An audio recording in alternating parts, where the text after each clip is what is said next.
Good evening, everyone. We are live on YouTube, so I'm just gonna let a couple of people in. Good evening, hello, welcome. Please make sure your camera's off and you are muted for the time being. There will be a question and answer at the end, so any questions you've got, I am happy to answer them at the end. But at this time, we are streaming live on YouTube. So in the interests of everyone's privacy, if you just keep your cameras off and you're muted, and then at the end, I will stop the live stream and I will come to you and we will answer any questions you may have. So yeah, just give it a couple of minutes just to see if anybody else joins. I will get notifications pop up that people are wanting to join throughout the presentation, so I might jump back into Zoom to admit those people to the room, but we will give it a couple of minutes now just to let people join who might just be running a little bit late.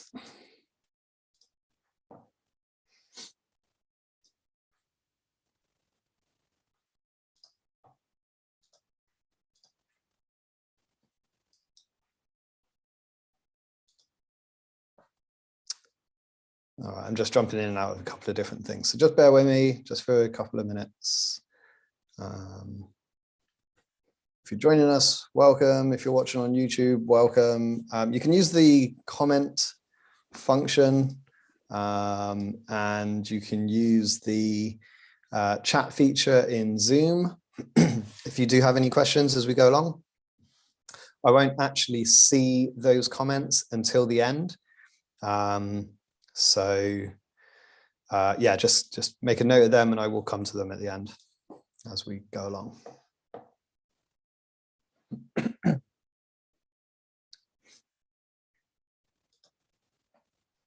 All right, I'm just going to give it one more minute. Graham, it's sorry, I don't have see if anyone joins. Can you hear me okay? Hello? Hello, can you hear me?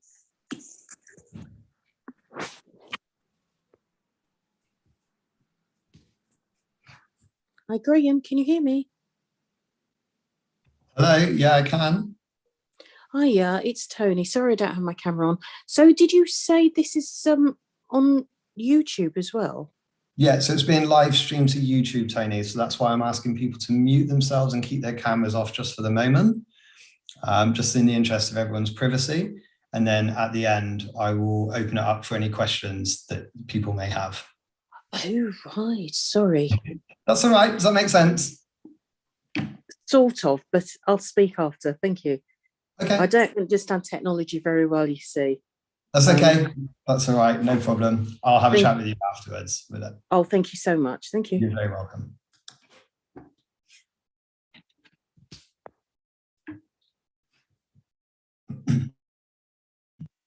All right. I will let people jump in as and well when they join throughout the presentation. I'm going to start sharing my screen. So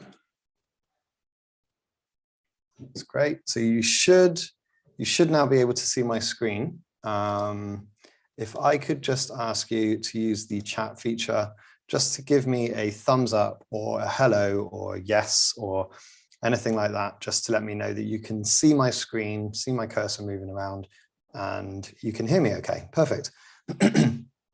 So I am currently in Spain. I'm in my villa in Spain, so apologies if it's a little bit echoey at the moment, but the audio should be pretty good. I'm using a clip-on microphone. So what I'm going to do, I'm going to jump into the presentation.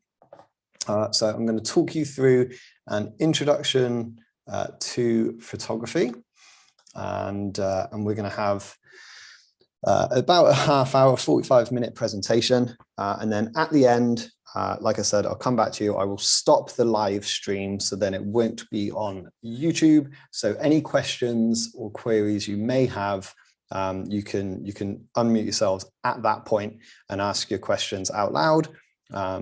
You can put your camera on as well if you want to have your camera on. You don't have to, completely up to you. And if you're not comfortable talking within the group, then please do use either the comments field in YouTube or the chat feature in Zoom to type your questions out, and I'm very happy to answer them at the end. Likewise, I don't see any comments or chat comments in Zoom as we go through the presentation, so I will see them at the end. So if you have questions at some point as we go along, you can make a note of them, and I'll come to them at the end. So welcome. This is an introduction to photography. This is a basic session. This covers off digital photography, an introduction into digital photography and what that particularly is, as well as some terminology like shutter speed and aperture, composition, to give you some tips and tricks that hopefully you can implement straight away to take better control of your photography, more creative control of your photography. So let's dive straight in. Why is all of that important? Well, one quote that I would like you to keep in mind as you're progressing through your photography is, great photos are made, not taken. And I think this is very true. As I take this quote, how I interpret it is, happy snaps are very often very satisfying and pleasing to look at, and sometimes you get a really good photo that you've just happened to kind of point and shoot and click to the shutter button, and you've ended up with this amazing image. That's pretty much luck of the draw. But if you spend a bit more time and care over your image, you'll pretty much always come back with something that you're proud of. And to be able to do that, you need to spend a bit of time over that particular image and plan it out a little bit more. You also need two main things, and that is knowledge and art. What do I mean by that? Well, knowledge would be the theoretical side, an understanding of the theory of photography. What is actually happening to the camera? What are you changing when you change your shutter speed? What are you changing when you change your aperture, etc.? How does composition work? How do we as humans, process images? So why do we like particular images over others? And that's all kind of the theory and theoretical side of photography. You also need an artistic side, a creative eye, the ability to see an image and tell a story, both by recording it as a still image, and then potentially using post-process editing software to be able to develop that image into something that you're particularly proud of. So you can do this in a number of ways. The best way to get the theoretical side of things down is to study and attend webinars such as this one, do courses, learn the theory side of photography. And if that is something that interests you, I am a professional photographer and coach, and I do teach people. I have an online course. I have a basics series, which is 5 sessions that cover off the very basics of photography. And I also coach one-on-one. So I offer online presentations, a full online course, and I coach one-on-one. So I believe I can really help you progress your photography. And I have a number of clients who I think would attest to that. And to develop your creative eye, you need to be actively shooting and taking images. So attempting assignments and submitting your work, having peers and friends and family review your images, but also professional photographers and the photography community at large and wider, because friends and family will pretty much always be supportive, we would hope. But outside of that, you can get some very honest critique from people that you don't necessarily have that connection with. So the meetup group is a fantastic place to share your images. You are very welcome to do so. There is a notice board there. You can post your images. You can ask for feedback. There is also the private Facebook group, which you will need to request to join, but I'll give you the details of that at the end. And also, do your research, follow other photographers, see what they're up to, get onto Instagram and follow photographers that you like their work. and then start to be a little bit more critical about the images that you look at. That's fine to say that you like an image, but start to go into that a little bit further. Why do you like that image? Try and pick out particular things that you like and that you don't like, and that will help you develop your own creative eye as well. So you need the two things, theory and a creative eye. All right, just a little bit about me. This is me. My name is Graham. I'm a professional photographer and coach. I specialize in travel and adventure and underwater photography. So I do a lot of landscape, a lot of cityscape, a lot of street photography, you know, anything that would go along with travel and adventure, basically. Hence why I am currently in Spain. This is a working trip. I am shooting a lot of images at the moment, doing a lot of editing. And I continue to work with my clients one-on-one. I have calls here. I am still online and, you know, doing my website and all that kind of stuff as well. So top right-hand corner is me in Heathrow Airport waiting for my one-way flight to Australia, which was back in 2013. And that's the time where I really branched into photography as a career. I became a dive instructor. I taught scuba diving on the Great Barrier Reef for 2 years. And that's when I fell in love with underwater photography as well. So I teach diving alongside photography. The two things can go hand in hand. If you get into underwater photography, it's really cool. And you can, you know, do a lot of travel and have a lot of fun documenting your travels in that way. Obviously, at the moment, things are a little bit difficult, but, you know, hopefully they won't be the same forever. Right, that's probably enough about me. If you've got more questions about that, we can talk about it later. Cool, so this evening we're going to look at introduction to photography. We're going to have a quick chat about digital photography as a medium. We're going to look at different cameras, different file types, that kind of thing, give you a better understanding of that. We're going to talk about shutter speed, how that affects your images, and what it actually is. We're going to talk about aperture. Likewise, how does adjusting your aperture affect your image, and what is the aperture? We're going to have a chat about auto and manual focus, what the differences are, and how you can best implement both of those things. And we will look at some basics of composition. So these four things really: shutter speed, aperture, auto focus, manual focus, and basics of composition. Should give you tons of information. Don't worry if you don't take it all in straight away. You can always watch this presentation back later on. If you really enjoy it, just send me a message and I'll send you a recording of it, so you can have that at your disposal as well. And you can always reach out with questions and things, of course, but you can watch it back, you know, take a new thing in each time you watch it. Don't worry about taking it all on board this evening. I'm going to go pretty quickly. We've got a lot of stuff to cover, so just sit back, relax, enjoy it. And hopefully by the end of it, you should have some tips and tricks to go out. But by implementing these things, you'll really take control of your photography. So let's have a quick chat about the different kind of cameras that are available on the market. Now, I love to cover this off because you may or may not have one of these cameras already.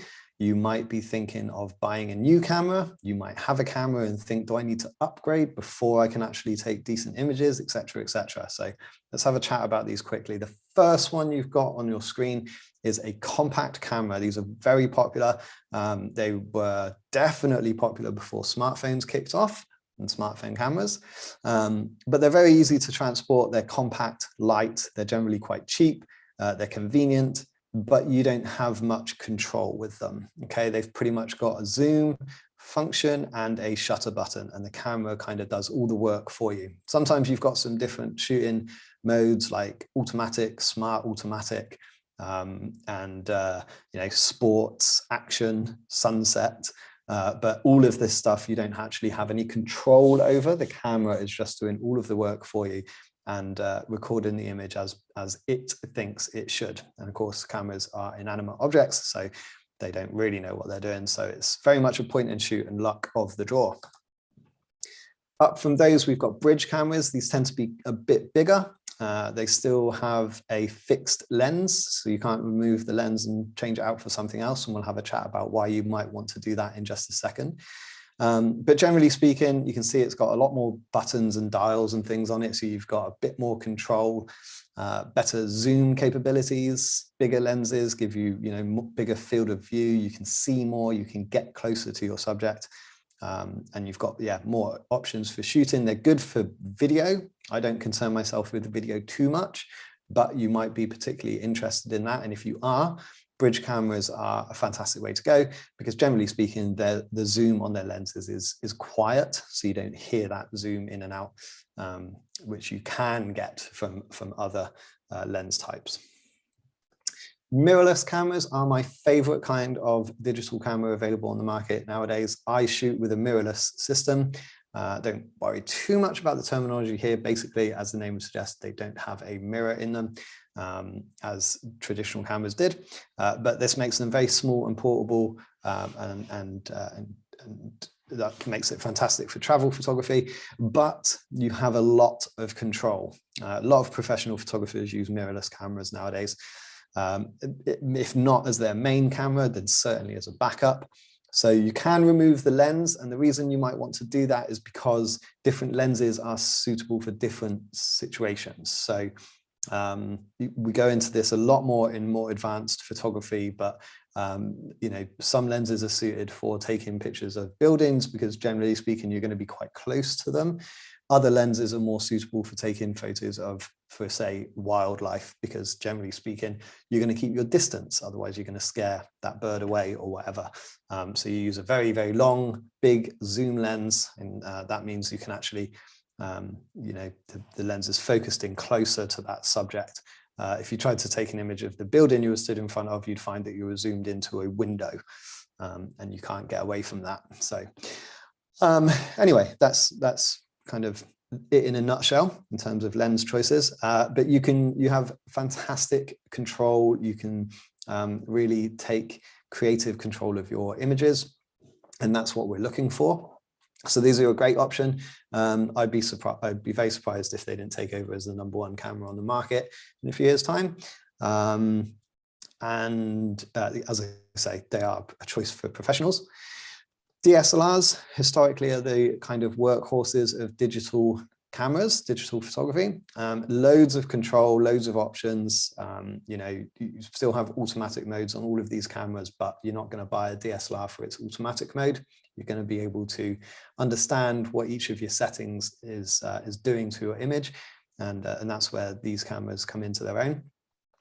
You end up with pretty large files, which means that you can print them out bigger. But it's really a professional's choice, because mirrorless cameras, for example, will do absolutely fine prints.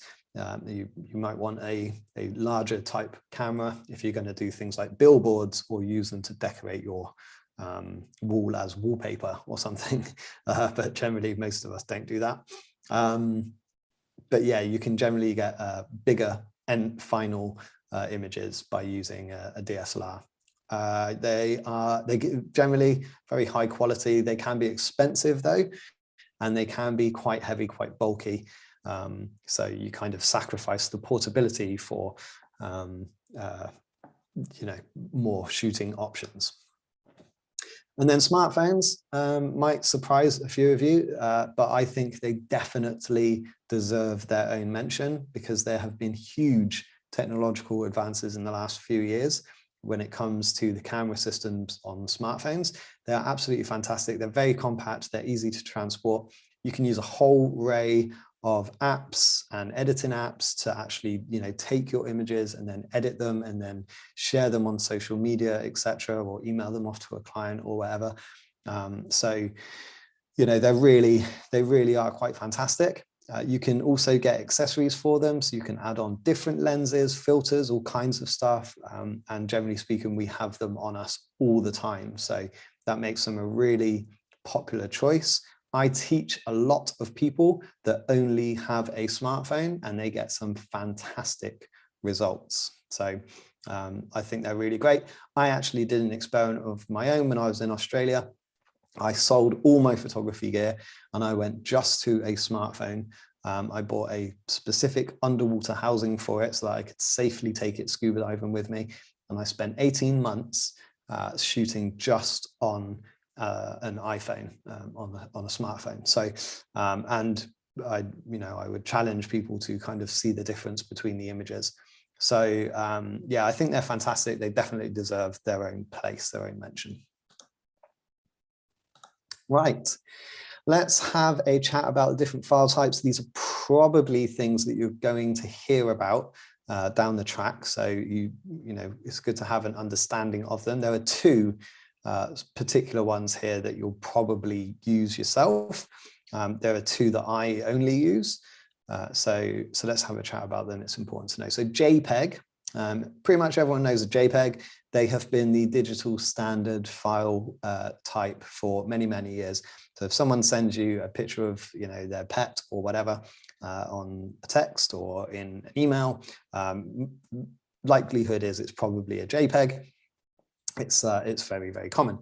It's a compressed file. So what does that mean? Well, basically, once you've taken the image and the camera has saved it, whether that's a camera or a smartphone, it's got rid of any information that it doesn't think it needs in order to show you that file back, which is absolutely fine. It keeps the file very small. It means you can fit more photos on your smartphone or on your hard drive or on your memory card in your camera because they have less information to them, so they're smaller file sizes. But it's bad for editing. Why is this important? Well, as you get into photography more, you're probably going to want to edit your images, as I spoke about earlier. And a JPEG won't be as editable, so you won't be able to do as much to it as other file types. And as you go along, you will kind of learn. If you get into digital photography and if you get into editing, you will see that you can't really do as much with your images. So I'll give you a couple of examples. If you happen to take an image and you find that it's too dark and you want to kind of brighten it up a little bit, if it's a JPEG, you won't be able to do that very much. It's lost a lot of that information. Whereas a different file, like a raw file, which we'll come to in a minute, that information in the shadows, in the darker areas, has been saved. So you can brighten up your image and you'll find that you can actually bring back quite a lot of that information. To see some real life examples of this, join me for a photo review, which I am doing one tomorrow evening, and I will show you just how much information you can get back if you've underexposed or taken a very dark image. So that's JPEGs. TIFF file is very popular with businesses. It's good for printing. So if you're you know, coming up with some business cards or some flyers, TIFF files tend to be very popular. PNG files are a Photoshop file. So they open up in Photoshop very well and they can be edited pretty dramatically. So they're great for if you want to do some really funky stuff with your images, like change the background, for example, or remove objects and replace them with other ones. Very popular for digital designers, you know, people coming up with magazine ads and website files and stuff like that. I'm not a massive user of PNG files, but it's Photoshop's default file type anyway, and it's a kind of raw file. And raw file is the last one we're going to talk about this evening. Raw contains all of the information from an image. So once you've hit that shutter button, your camera saves absolutely all of the information, which gives you loads of editing options down the track. So you'll end up with a you know, quite a large file because it's got much more information saved initially. Now the thing with raw files is they need to be processed. So it's kind of like getting the film out of your camera back in film days. And that would be your, that's your roll of film. You then develop that and that gives you your negatives. Yeah. And then from your negatives, you can print out final images. So what you would end up with is kind of a negative or raw file, and then you'd need to open that on a device and do a little bit of tweaking just to kind of process the image. But they're fantastic because if you have missed something or you've made a slight mistake, you can pretty much guarantee that you can, that you will be able to rectify that in post-process editing. Okay, that's enough about that. Let's move on to shutter speed. So shutter speed, what is that? Well, in your camera, whether it's your smartphone or your physical camera, you have a shutter, and it's like a curtain basically. And you hit your shutter button, and that curtain opens and closes. and it allows light to travel into the camera for you to be able to take your image. Now, the longer that shutter stays open, the more light will be allowed into your image, into your camera for your image, so the brighter your image will be. And that would be a slow shutter speed because the shutter has opened and closed over a longer period of time. So it's slower, so it's a brighter image, more light allowed into the camera. A fast shutter speed will open and close very quickly. And so it won't allow that much light in, so you'll generally get a darker image. Now, there is a caveat to that, as you can see in the two examples on your screen at the moment. The left-hand image has been shot using a fast shutter speed. And what it's done is it's frozen the movement in the water as is. So you can see the water breaking over the rocks. You can see the ferocity of that water, okay, and it's frozen that in time. The image on your right has been taken using a slow shutter speed, and what's happened there is the camera has recorded the movement of that water over that period of time. So it's traveled in over the rocks and started to recede back, and the camera has recorded all of that, so it's blurred it out and given it this kind of misty, mysterious kind of look, which is, you know, very creative. So you can do a lot with this, but I just need you to kind of recognize the two features, the two things that adjusting your shutter speed will do. So here's a couple of examples. Here's a slow shutter speed. You can see that the water has cascaded over the rocks and in a waterfall, and very common to see this kind of effect in running water. Especially with waterfalls, it really gives you that pleasant effect. You can use it very dramatically and over very long periods of time to do light trails. This image here was recorded with the shutter staying open for 30 minutes. And in that time, you know, we've moved, so the stars in the sky have moved, and we've recorded the trail that they've moved along over that entire period of time. And then this is a fast shutter speed, and it's caught the wave in, you know, as it's broken in mid-break. And it's so fast that you've actually got the spray coming off the back of the wave as well. So you freeze that water in time, freeze that motion using a faster shutter speed. So if you're going to open and close your shutter speed, open and close your shutter, you're going to have to adjust something else to go alongside that to either make your image lighter or darker, depends what creative control you're going to. So you do have more control, and you have in your camera an aperture. Now your aperture is like the pupil of your eye, okay? So the brighter it is outside, the more daylight there is, the smaller your pupil will be, yeah, because it's going to restrict the amount of light that's coming in. It doesn't need to be wide open. At nighttime, when it's dark, your pupil does need to be wide open, and it needs to allow a lot of light in for you to be able to see what's around you. So the aperture works in exactly the same way. And you can see that here. So on the left-hand side, you've got the big white circle, and that is a big wide open aperture. We refer to apertures as f-stops, okay? And what confuses people is the fact that the smaller the number, the larger the aperture. But we'll come back to it in a minute, okay? So you can see on the left-hand side, f1.4, very wide open aperture, allowing lots of light to gather in the camera.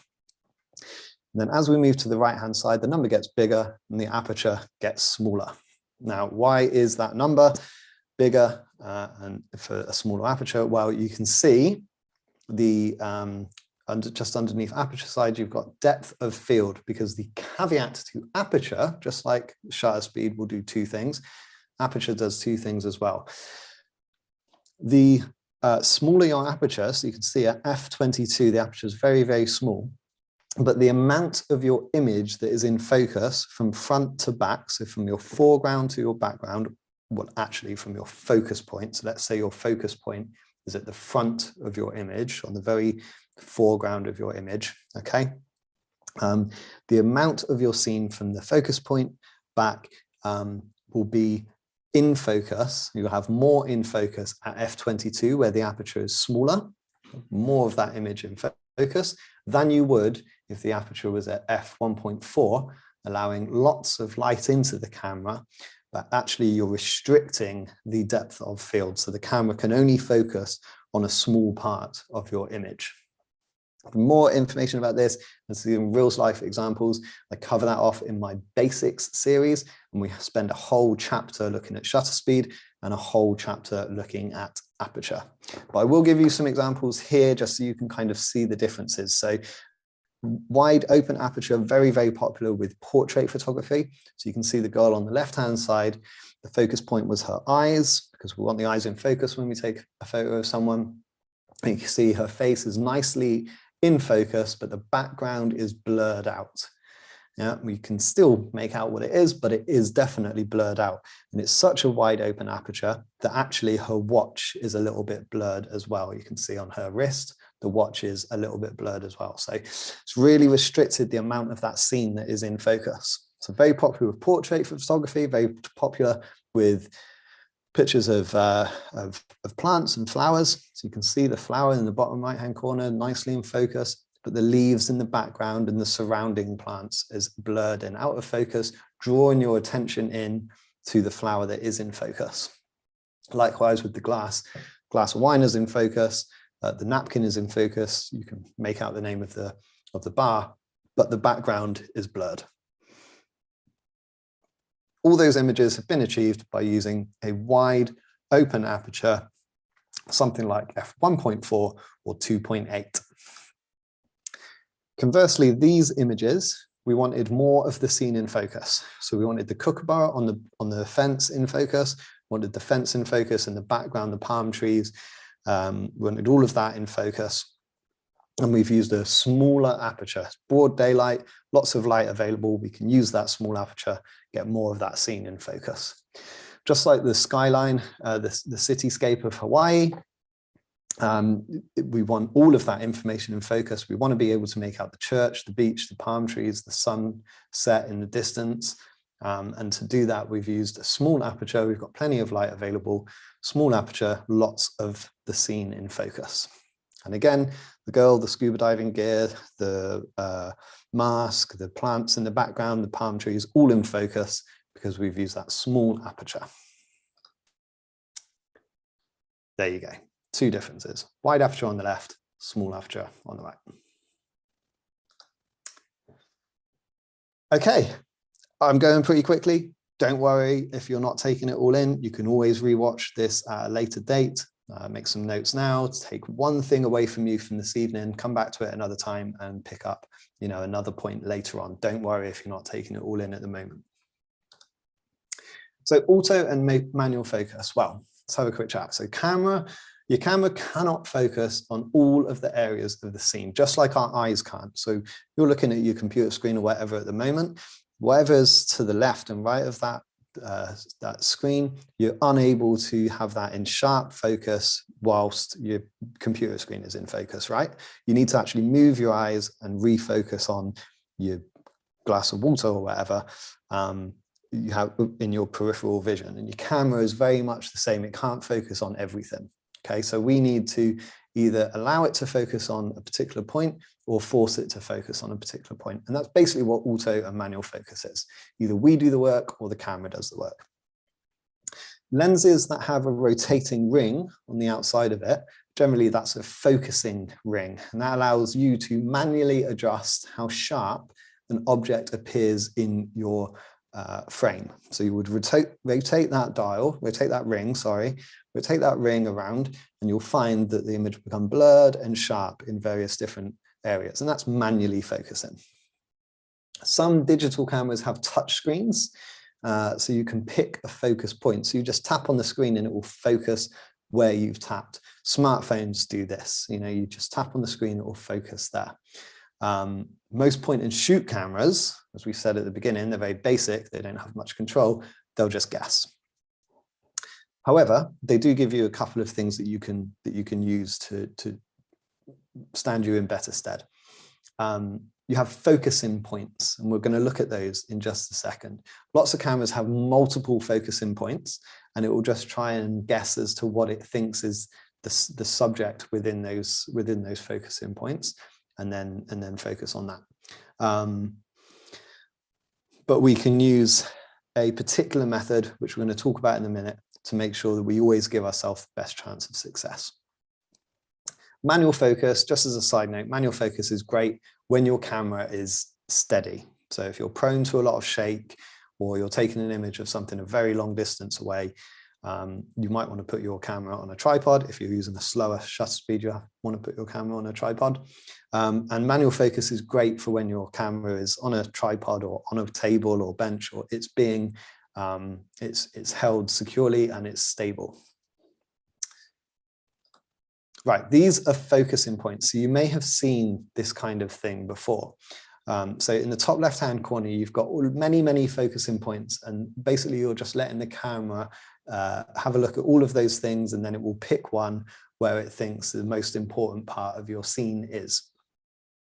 But in the bottom right-hand corner, you can see there's just one red rectangle in the middle of the camera screen, essentially. And that's where the camera will always focus at that point. And this is the point I wanted to make, where I said, you know, we can stand ourselves with the best chance of success.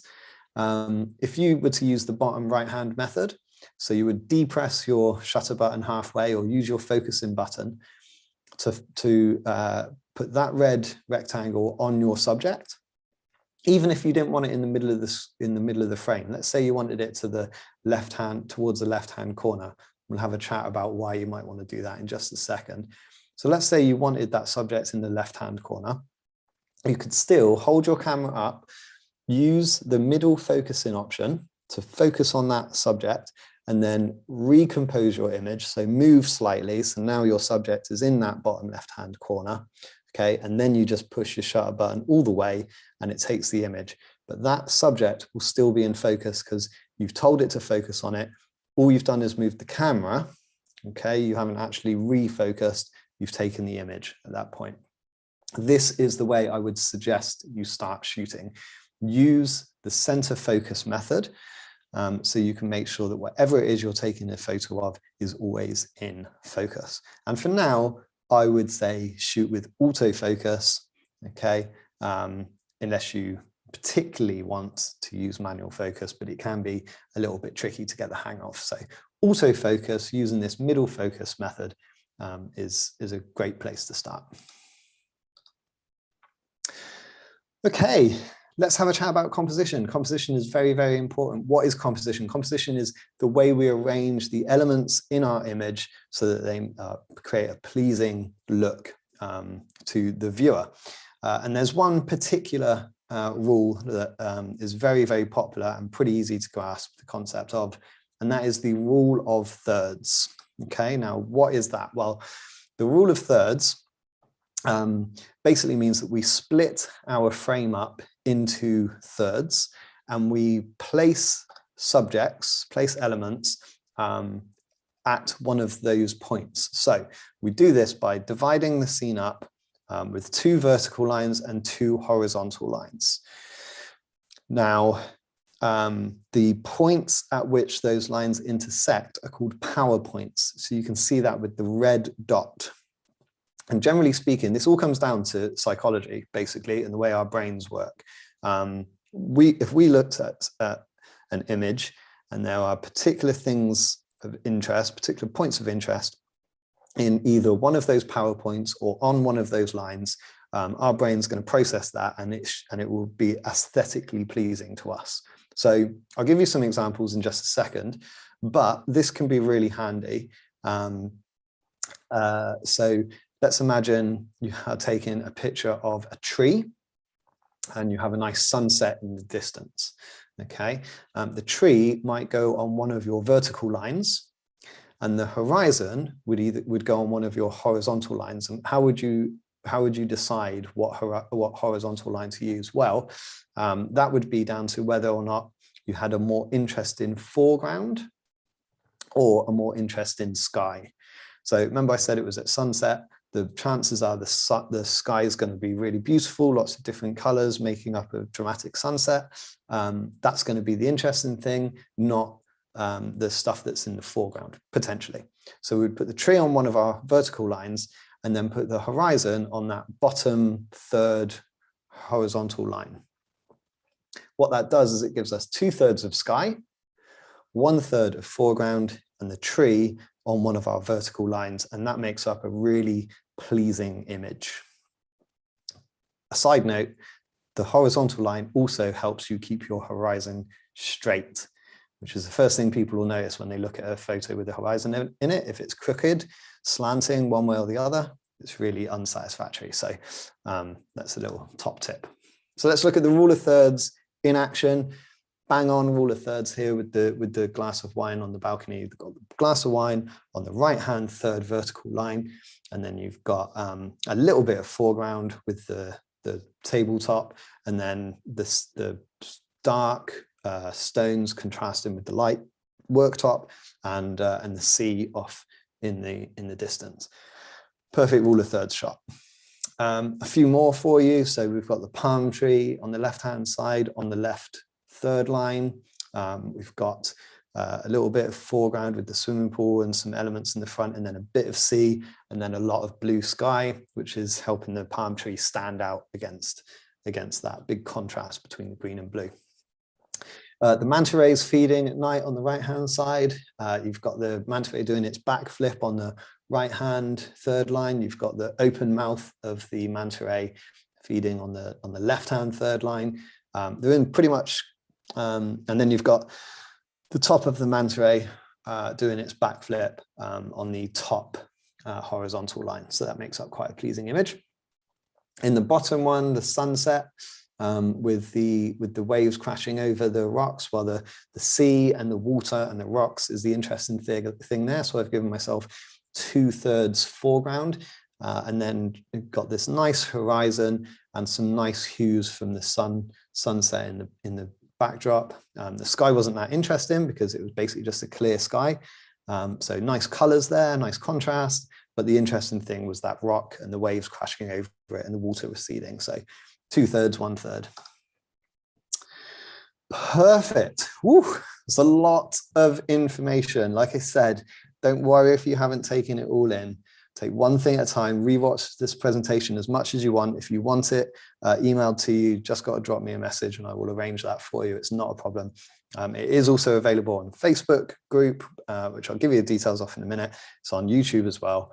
So, you know, it's free. It's for you to watch at your leisure, and hopefully you take something from it. Why have I done all this? Well, you know, I am a professional photographer. I'm a coach, and I love to share this information with people. I have an online education platform, which if you're interested in doing more, just send me a message and let me know, and I'll get you some details. But through that education platform, you complete a number of different lessons.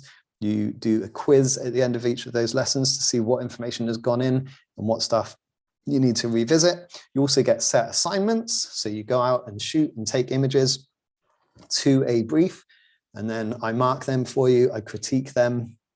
That makes up a portfolio of work for you. And we can help you put that stuff online, on your social media, or in the form of your own web page. So there's lots of stuff available there. I also do photo shoots and workshops around the UK and abroad. So at the moment, mainly based in the UK, but places like the Lake District, Cornwall, Bristol. And I do a number of different photo shoots, a number of different workshops, and abroad, I mainly am in Europe, Spain, USA, Hawaii, and Australia. So lots of different workshops. I have an online community that I'm trying to build up. So we have the meetup group. Sorry, the power's just gone out here. So I'm just going to head torch on. We have a meetup group. We have a Facebook group. which again, I'm going to give you the details off in a minute. So we build this online community where people can come together, share their work and get feedback from others. And I offer one-on-one coaching. So I work very closely with you via Zoom calls from wherever you are in the world, and you can complete assignments and everything like that online. Just quickly, this gives you some idea about the kind of stuff that you can cover off. I'm not going to go through all of these, but I do lots and lots of basic training, and then we can do lots of specialized stuff as well, as and when you've got the basics down. So if you do want to get in touch about anything, the Instagram handle is GCR Photography on Instagram, or Graham C. Reynolds on Instagram. That's my personal one. If you want to hit me up on there, see more of my travels and all that sort of stuff, it's Graham C. Reynolds. The private Facebook group, which you are very welcome to join, just jump onto Facebook and have a look for Graham Reynolds Photography, and I will get a request that you have asked to join that group, and I will get that approved for you. Or if you want to email me directly, my email is hello@grayphoto.co.uk. Right, thanks ever so much for attending. I hope you got something from that. You're welcome to jump off now if you've finished, if that was enough for you. I'm going to jump back into Zoom. I'm just quickly going to jump into YouTube and see if we've got any comments. This is a new thing that I'm working with, so I don't expect to see much here. Nope, that's absolutely fine.